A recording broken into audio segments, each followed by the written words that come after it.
For update on sports stories across the globe, Ebi Nyomo now joins us. Good morning, Ebi. Good morning, Dr. Abati. Good morning, Ayan. Good morning, Fai. And good morning to our viewers. Good morning. Well, we'll begin with the Champions League. Well, it's a massive ninth in the UEFA Champions League as all final group stage games kick off simultaneously with qualification and seeding on the line. Arsenal have already sealed top spot with Bayern Munich also safely through, but the battle for the remaining automatic qualification places is wide open.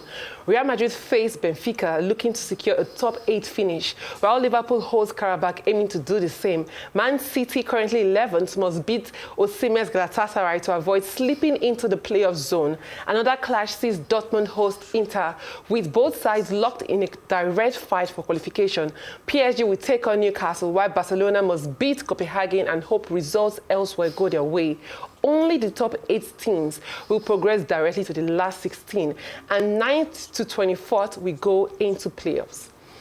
Now, Nigeria's Super Falcons will feature in the Waffle B 4 Nation tournament as part of the build-up to the 2026 Women's African Cup of Nations.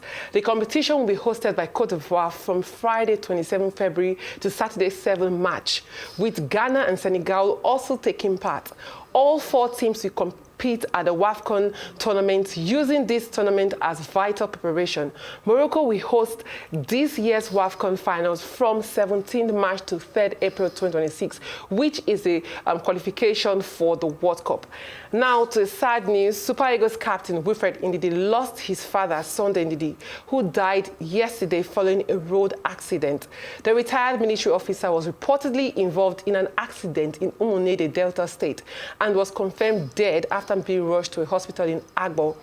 Ndidi's club, Besiktas, confirmed the incident yesterday, while Ndidi, who recently captained Nigeria to 3rd place finish at the 2025 African Cup of Nations in Morocco, where he also scored his first international goal for the country, which was coincidentally the same, completing a month on the day his dad died, confirmed his father's death on his Instagram story.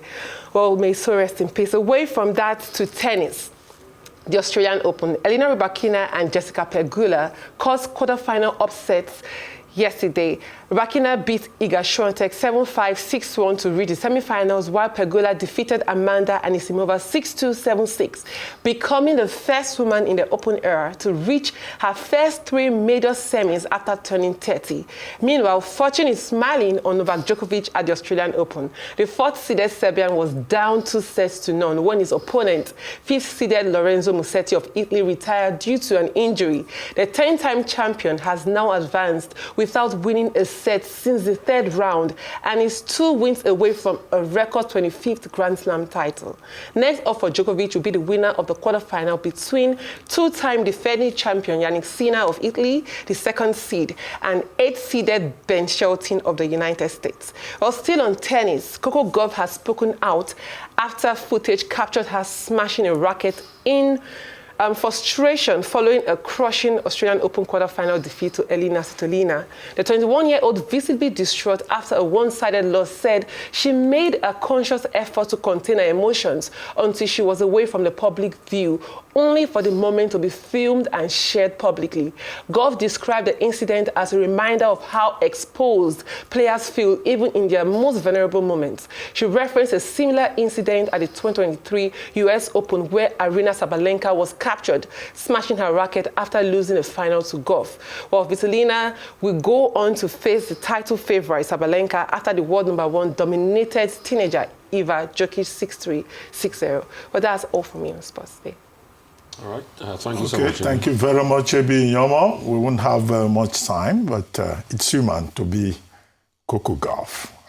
Very human. Thank you very much indeed.